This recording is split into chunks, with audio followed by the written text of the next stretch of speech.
So if you saw my video last week, you will know that I talked just a little bit too much. I have too many thoughts, and videos that I expect to take just 15 minutes end up taking twice and 3 times as long. Last week, I talked about glossika and what a beginner course looks like utilizing Chinese. But this week, I'll talk about what a more advanced course looks like. So why don't we start off at B2? I'll see you guys there. So that was a beginner level course, but what does glossika do with more advanced levels? So now I'm going to swap over to Spanish. I'll take a Spanish placement test, see how well I know it, I guess, and then we'll see just how advanced these cards are. We're going to add a course. Spanish, I've already learned some, and I'm going to take a listening comprehension test. Okay, I got B2. I am a B2 level. Although it was pretty good, it's kind of easy to figure out what the answers are just based on the other answers that they give you. So let's learn some new things and see how difficult these sentences are. So now let's just go into the listening mode. We won't be doing the practice mode, and let's see what happens. So since I'm in a more advanced level, I don't really want to keep the English definition on the entire time. One thing that I would recommend is while you're learning cards, keep the English definition on, because again, you don't really know what these words are. They're not going to give you a vocab list or anything. You kind of have to figure it out unless you want to have a dictionary next to you. But when you're reviewing it, you can remove it for some extra practice. I wish it was easier to toggle the English on and off, because right now you have to go to settings, turn the text on, or turn the text off, and then it goes. And that's it's like a 4-step process. So it would be easier if you could just toggle it on. Your bag exceeds the carry-on size limit. I guess you can toggle the audio, but not the text of it. So let's see what the level of difficulty is for the B2 card. So su bolsa excede el límite de tamaño de equipaje. Wow, my Spanish pronunciation sucks right now. Su bolsa excede el límite de tamaño de equipaje de mano. Just so I am upfront with my level, I know what most of the words mean except for tamaño. I haven't learned tamaño. I would assume based on context that equipaje de mano is carry-on, right? It's giving me a card that is according to my level, right? There's only one word here that I don't know. So it is properly graded, and it is a card that I will have to figure out what tamaño means, right? So this is a fairly good grading for me, I think. Esto es ridículo. This one is not. This is a fairly easy thing that you would learn in beginner Spanish, but I think it's also not bad to have some easy cards splashed in there too. I don't think I mentioned this before. On the bottom left-hand corner, the way that they grade it is you can tell that this is a favorite card or it's a skip card because it's easy, and you just keep going. This is ridiculous. One thing to know, when you start a new language, you have to redo all the settings. So that's good to know. I was confused. Estoy deshidratado. Okay. Mi rodilla está magullada. That's another thing. If you don't click anything, it just goes.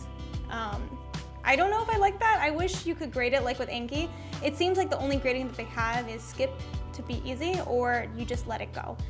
But let's pause at this card. My knee is bruised. Mi rodilla está magullada. This is also a really well-graded card. You learn rodilla when you learn the body parts, but it's a body part that you don't actually know very well. Like, when are you going to talk about the knee? You're going to talk about your hands or your head, or other things. But let's sew your knee. So they're including a less utilized vocab word to help strengthen it. And magullada is bruise. I've never learned how to say bruise. I only learned how to say something is broken, etc. Like I sprained something, I hurt it. I broke a bone, but never bruised. Mi rodilla está magullada.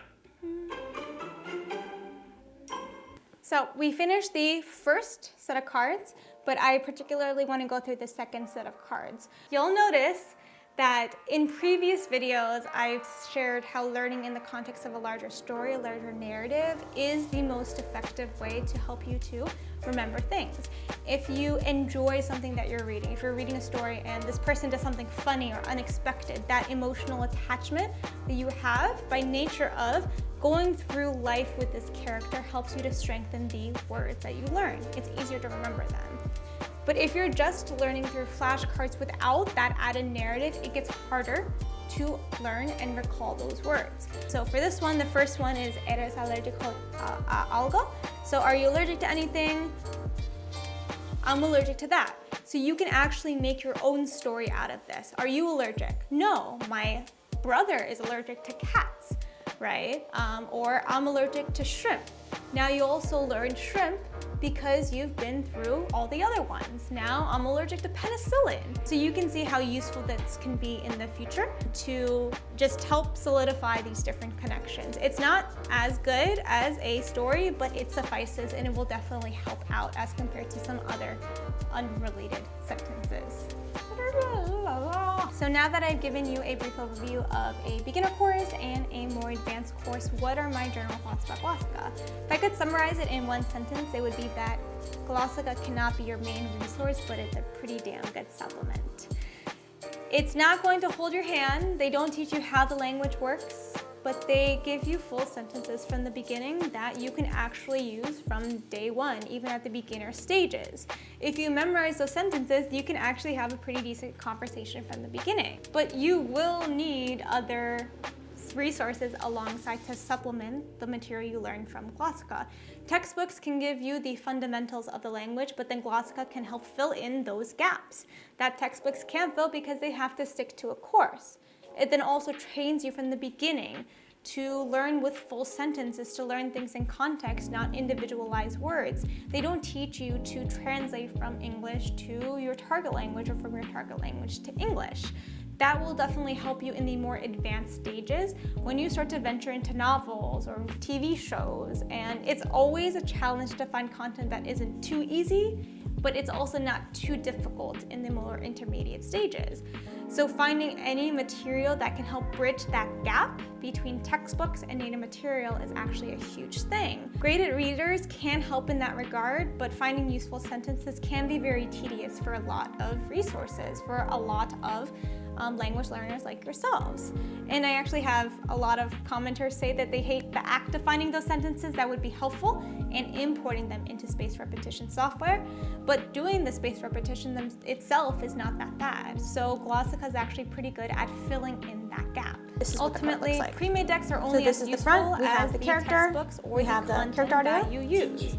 Is it worth it for an individual to spend the time trying to find the best decks that emphasize learning in context? Or would you rather just have a program that does the work for you?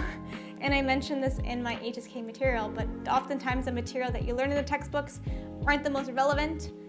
They're advanced, maybe, but it won't really help you to say basic things unless you're exposed to things beyond the textbook series.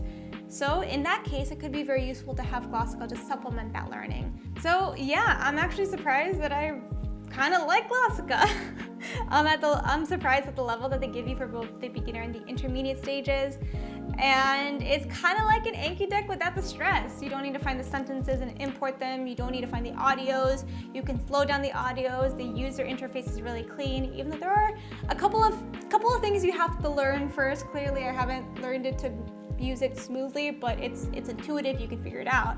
And it also gives you the stats while feeling less like a burden than insane Anki reps. But what I can say is that what they do teach you will help you to get to the places that you want to go to. Even for me, if I started using it, which honestly may not be a bad idea for me to stop using it, it will help me to know more so that I can go into my native content more quickly. Because ultimately that's the best resource, native content. But can we see tools and can we find tools that will help us get to native content more quickly and less painfully? And glossika could be a great way for a lot of language learners to do that. One thing you do need to decide for yourself though is, do you trust that glossika picked out the correct sentences, the right words to focus on so that you can get to the goals that you want to get to? Ultimately, native content is the best type of resource, but it's oftentimes too difficult for most learners. It's difficult for me to use native material even though I'm venturing out into that territory currently. Glossika probably will give you a lot of the tools you need so that you can get to that spot more quickly. And if you do want to get started with spaced repetition and immersion, but you're kind of freaked out by Anki, it's a very clean app. and it can be very effective to do spaced repetition. It doesn't have the frills like all of the other apps that are available, which I do appreciate. But it is pretty pricey. $25 a month can be a fairly steep price for a lot of language learners. And this is the question that you will have to ask yourself. Is $25 a month worth the hours that I would spend finding the content that I would make for my decks? For me, it takes dozens of hours to find and make cards. My own Anki decks took me multiple weeks to generate. So the ease of doing just the cards could be worth that price for you. You know, if I was a beginner intermediate learner and I just immediately wanted to get into spaced repetition, but I didn't know how to make my own cards, or I didn't know which cards should I buy to be useful, it would actually, honestly, I probably would use it. If I knew that it existed when I first started, I probably would use it. There are some things that I wish we could have more functionality with and more agency over, I guess that's what you could say.